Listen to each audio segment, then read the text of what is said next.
Yo, what is going on, guys? It is once again Explicit, back with another ranking video, and this is easily my most consistent series right now, seeing how as of this upload, it is the content form I upload the most of. See you guys, 2 videos. Now look here, we have a good old explicit style disclaimer preceding this video, which this time is to just let you guys know there is a massive project coming out within 2 shakes of a lamb's tail, but because of that, I'm putting out this video on a very special occasion, and this one is quite rushed. I don't have a whole lot of gameplay since I'm making this video on a whim, and my descriptions aren't that detailed, but with that being said, today we are celebrating the popular Christian holiday where we fill our baskets with wonderful trinkets and spanglegors left behind by the one and only Easter Bunny. And you might be wondering what kind of goodies this guy leaves behind, and to that end, I give you the Easter egg, which lo and behold has become one of the most important terms in Call of Duty Zombies. If you're feeling like your zombies experience isn't quite elevated to its maximum potential, I give this, the Easter egg, essentially a quest within Zombies that typically continues the ongoing story for both the characters and the universe surrounding them. And to me, these little secrets really hit their peaks come the release of Black Ops 3. And because of that, to celebrate 2023's grand Easter holiday, I'm gonna be ranking all of them, even the ones from this. So let's go. At the very bottom of our list, we have Ascension. Obviously, this one isn't really a fair pick, seeing how it is the second earliest Easter egg on this list. There's not a whole lot to do, it's not very complex, and it doesn't really expand the gameplay experience all that much, and isn't even that rewarding,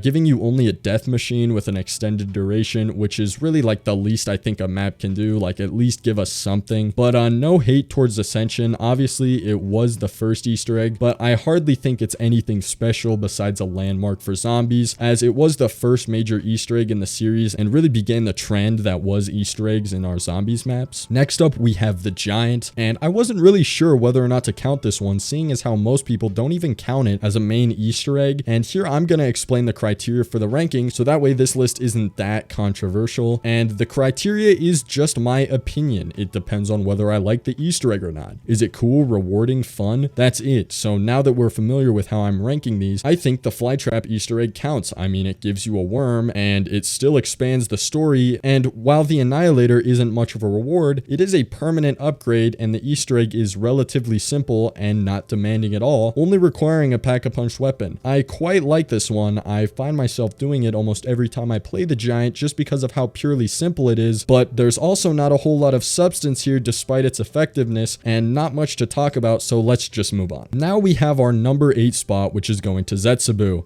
And while there are definitely some redeeming qualities in the favor of this one, I have to say, what you are actually doing in order to complete the Easter egg, I find very lackluster. Now, to start off with the good stuff I do enjoy, that basically boils down to 4 things, which are the Skull of Nansapwe, shooting down the plane, killing the giant spider, and the ending cutscene. And with that out of the way, let me talk about what I don't like. Everything on Zetsubou feels like a huge chore, and it feels like the map is forcing you to experience everything it has to offer, which doesn't seem that bad, but it makes the Easter egg much less replayable, as well as the map.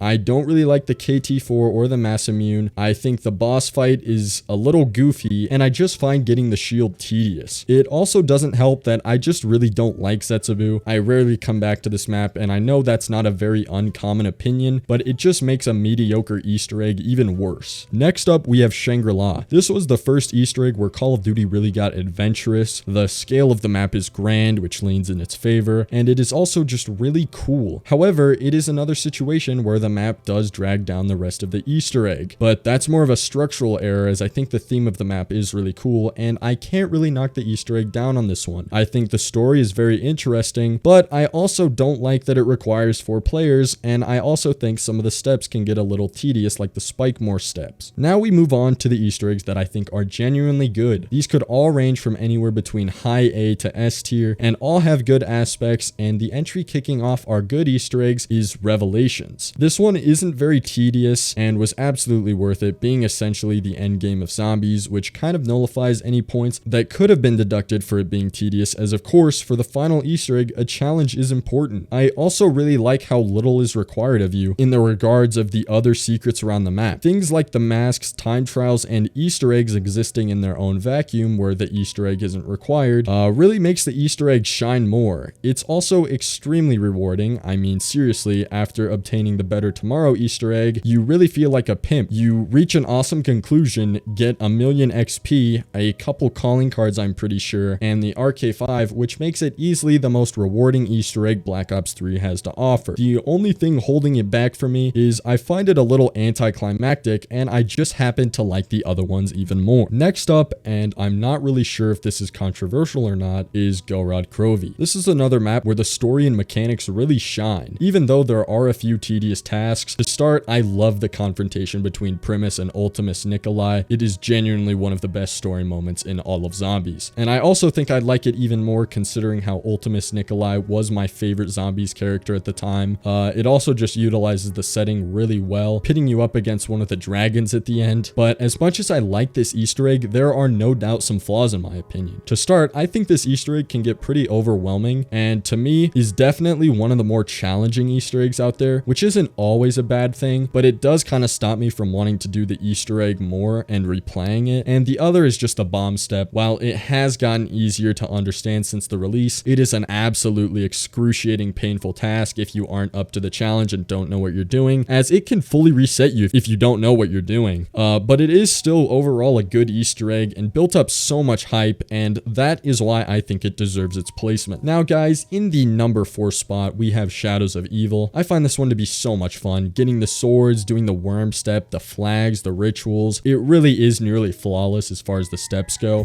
For me, it hardly ever feels tedious and is always a fun one to do. However, it does have one glaring problem. That being the fact that you can only really complete this Easter egg with 4 players, which just really knocks it out of the top 3, and it makes it more difficult to replay the Easter egg, but overall it is really fun. The things you get are very cool, and it really just enhances it overall, making a great map even better. Now cracking the top 3, we have Moon. Now Moon obviously can get tedious. Getting the wave gun and shooting the orb can definitely require a lot of patience, and don't even get me started on the excavator, but all of that is worth it in the end for one of the most satisfying and rewarding Easter eggs in video game history, as you get to watch the Earth get completely blown up as Richtofen's grand plan is set into action. The ending is so great, and it overall is really fun and can be done solo in its entirety in Black Ops 3, which really boosts it, as well as the graphics just looking way better come Chronicles, and it's still very rewarding, giving you all the perks for free, and personally this is one of the best video game Easter eggs of all time in my opinion. Now for the final 2, with how similar they are, the reasons I find them so great are also very similar, and it was really a tough decision, so don't be angry if your favorite Easter egg did not make it to the top. After all, this video really is just my stupid opinion, so form your own list in the comments, make your own video, or argue with me if you wish. But with that being said, let's move on to our number 2 spot, which is Der Eisendrache. Now to start, we have a great set of wonder weapons required for the Easter egg, those being the elemental bows, and their popularity is not really a surprise, as they are just really fun to use, hardly require any luck, and also the number of bows corresponding with the number of players was a genius decision, especially with how tedious some of the bows can be, which definitely makes this Easter egg more accessible to solo players. But it also maintains challenge, having fun puzzles like the Wisp and Simon Says, which are very fun but also not too easy,